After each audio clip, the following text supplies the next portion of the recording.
Dari sisi klasifikasi pengelasan sendiri, dari cara pengelasan, yang pertama pengelasan cair, kemudian pengelasan tekan, kemudian pematrian. Dari pengelasan cair ada beberapa jenis las. Yang pertama las busur, kemudian las gas, listrik, kemudian las listrik perak, kemudian las termit, kemudian las elektron, kemudian las busur plasma. Kemudian dari las busur, elektroda dari jenisnya, yang pertama elektroda yang terumpan, kemudian elektroda yang tak terumpan.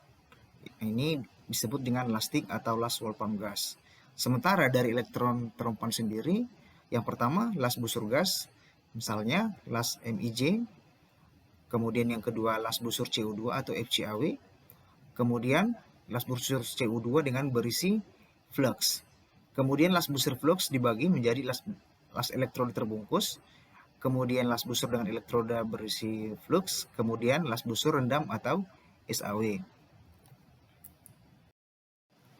Kemudian daerah pengelasan dari gambar bisa kita lihat, contohnya ini pengelasan groove, ya. Kemudian yang ini adalah pengelasan fillet. Nah, adapun keterangan yang di bawahnya adalah yang pertama logam induk, yang ini adalah logam induk atau peren metal, kemudian logam las yang berwarna kuning atau weld face, kemudian filler metal, ini artinya logam yang ditambahkan atau bahan tambah dari elektroda tersebut. Kemudian yang keempat, heat affected zone. Ini adalah heat affected zone HAZ atau daerah yang terkena panas. Kemudian akar las, ini adalah akar las. Kemudian garis penyatuan atau fusion line atau garis penyambungan antara logam induk atau peren metal dengan daerah pengelasan. Ini adalah fusion line seperti yang tampak pada panah. Kemudian tinggi weld metal atau SS weld metal, ini merupakan tinggi pengelasan atau disebut juga dengan excessive weld metal. Kemudian dari fillet metal sendiri hampir sama juga, ada HAZ-nya, kemudian peren metalnya, kemudian weld metal, kemudian fusion line, daerah penyambungannya sendiri, kemudian dari weld zone atau daerah pengelasan, ya. Nah, busur dan polaritas. Busur dan polaritas ini artinya elektroda negatif dengan elektroda positif dihubungkan, ya, dalam satu tegangan ataupun misalnya dalam satu listrik mesin las, di mana dua elektroda ini diletakkan secara horizontal di udara dan dihubungkan dengan sumber listrik dengan tegangan yang cukup. Nah, kemudian elektroda-elektroda ini didekatkan sampai terjadi kontak dengan seketika, kemudian dipisahkan. Nah, busur tersebutlah yang menaikkan temperatur udara di sekitarnya. Itulah yang disebut dengan panas dari lingkungan itu tersebut. Nah, dari efek polaritas sendiri, kalau misalnya kita lihat pada gambar, yang pertama itu karena rigi-rigi lasnya cukup sempit, ya, rigi-rigi las cukup sempit, kemudian proporsi panas busur material induk ini 7:3. Kemudian penetrasi yang dihasilkan dengan elektroda negatif BCIN, penetrasi bagus. Kemudian kalau misalnya kita menggunakan polaritas yang diisi elektrod positif, itu membutuhkan aksi pembersihan dan juga rigi-rigi lasnya lebar, kemudian penetrasinya lebar. Nah, kondisi penyalaan busur, jenis transfer, butir-butir logam cair serta jumlah masukan panas ke elektroda dan logam induk, dan peleburannya berbeda-beda tergantung jenis polaritasnya. Itulah yang dimaksudkan dengan efek polaritas. Nah, material dasar logam sendiri yang dilas adalah logam, kemudian dibagi lagi non-ferro menjadi non-ferro dan ferro.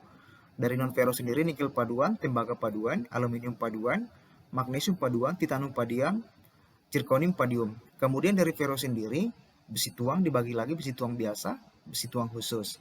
Kemudian ferro yang kedua adalah baja biasa diturunkan menjadi baja karbon. Kemudian dari baja khusus ini terbagi dua, baja paduan rendah dan baja paduan tinggi. Baja paduan rendah termasuk baja tahan karat, baja tinggi mangan, baja tinggi nikel, kemudian dari baja paduan tinggi, baja tahan cuaca, kekuatan tinggi, temperatur rendah, dan baja tahan. Nah, desain pengelasan sendiri dapat kita lihat pada gambar, misalnya butt joint, kemudian inilah yang dikatakan dengan lap joint, kemudian T-joint seperti pada gambar yang pertama tadi, kemudian corner joint, ya, karena antara membentuk sudut, siku-siku, kemudian edge joint seperti tampak pada gambar ini. Inilah yang disebut dengan tipe-tipe desain. Nah, untuk bentuk geometrinya sendiri bisa kita lihat pada gambar ini, misalnya sambungan tumpul ya. Kemudian theta itu dikatakan sudut kemiringan, sudut kampu, kemudian theta derajat sudut kemiringan, kemudian G yang dikatakan dengan jarak akar atau gapnya, kemudian R itu akarnya, D ketinggian kampu, kemudian F-nya permukaan akar, kemudian R adalah jari-jari akar. Kemudian posisi pengelasan sendiri, yang pertama dari welding position dengan sambungan fillet itu 1F posisinya seperti ini, kemudian 2F, kemudian 3F, kemudian 4F atau di atas tangan, kemudian 1G di bawah tangan, kemudian 2G di atas tangan, kemudian 3G juga di atas tangan, namun 4G adalah overhead. Untuk pipa sendiri posisi 1G, di mana posisi 1G ini elektrodanya diam tetapi pipanya diputar. Kemudian pada posisi 2G, pipanya diam, welder atau tukang las mengelilingi pipa. Untuk posisi 5G sendiri, pipanya diam, kemudian pengelasannya dimulai dari bawah sini, keliling. Ini yang disebut dengan 5G. Kemudian pada pengelasan 6G, posisi pipanya miring sebesar 45 derajat. Prosesnya ataupun sistemnya hampir sama dengan 5G, dimulai dari bawah atau overhead secara bergantian dari sini, dari bawah kemudian ke atas, kemudian dan sebaliknya. Kelebihan dan kekurangan pengelasan bisa lihat pada dapat kita lihat pada gambar ini. Yang pertama, kelebihannya bentuk geometrinya sederhana, kemudian efisiensi sambungan yang baik, kemudian yang ketiga geometri sambungan yang lebih sederhana, kemudian fasilitas produksi lebih murah.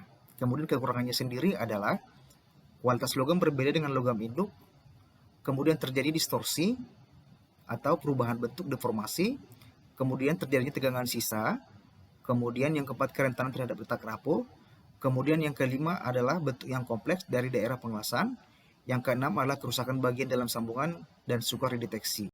Jadi kualitas sambungan las tergantung pada keterampilan tukang las.